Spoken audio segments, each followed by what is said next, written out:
सब कुछ है अपने देश में, रोटी नहीं है तो क्या हुआ, झूठे वादे और जुमले लपेट लो, लंगोटी नहीं है तो क्या हो। दोस्तों, करीब 14 करोड़ नौकरियां चली गई। स्मॉल एंड मीडियम बिजनेसेस पूरी तरह से ठप है। छोटे दुकानदार और छोटे उद्यमी पूरी तरह से बर्बाद हो गए। ग्लोबल हंगर इंडेक्स में भारत 94 पायदान पर है।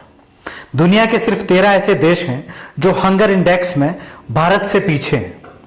हमारा देश 2014 तक विश्व में तीसरी सबसे बड़ी अर्थव्यवस्था था, लेकिन आज मोदी राज में बांग्लादेश से भी पिछड़ गया है। लेकिन फिर भी यह भारतीय जनता पार्टी की बेशर्म और लापरवाह मोदी सरकार मुंह में दही जमाए बैठी। लेकिन जब झूठ बोलना हो तो यही भारतीय जनता पार्टी की सरकार, ये नरेंद्र मोदी जी और अमित शाह जी का कोई मुकाबला नहीं है। प्रधानमंत्री जी झूठ बोलते हैं कि कोई भारतीय सीमा में घुसा ही नहीं, और झूठ के शहंशाह अमित शाह जी देश की जनता से झूठ बोल रहे हैं कि हमसे कोई देश की जमीन नहीं छीन सकता। लेकिन हकीकत यह है कि चाइना ने भारत माता की 1200 वर्ग किलोमीटर की जमीन को हथिया लिया है।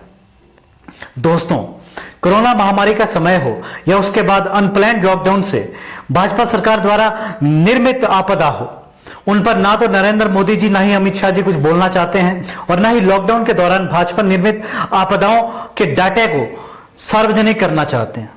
मोदी जी, आप देश की जनता से डेटा छुपाकर खुद की विफलताओं को नहीं छुपा सकते। दोस्तों, राहुल गांधी जी ने फरवरी में कह दिया था कि कोरोना भारत की अर्थव्यवस्था को जबरदस्त नुकसान पहुंचाने वाला है।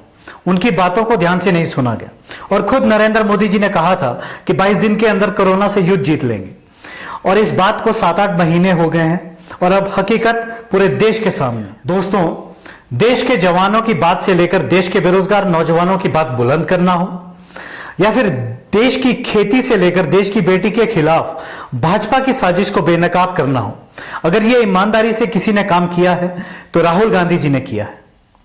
राहुल गांधी जी ने समय समय पर देश के अहम मुद्दों को मजबूती के साथ उठाने का काम किया है। कोरोना संकट से लेकर चीन मामला हो, कृषि कानूनों को लेकर किसानों के लिए संघर्ष करने से लेकर दलित उत्पीड़न या फिर महिलाओं की सुरक्षा का मुद्दा हो, राहुल गांधी जी ने मोदी सरकार के खिलाफ सड़क पर उतरकर हल्ला बोला है और मौजूदा भाजपा की सरकार को पीछे हटने पर मजबूर किया है।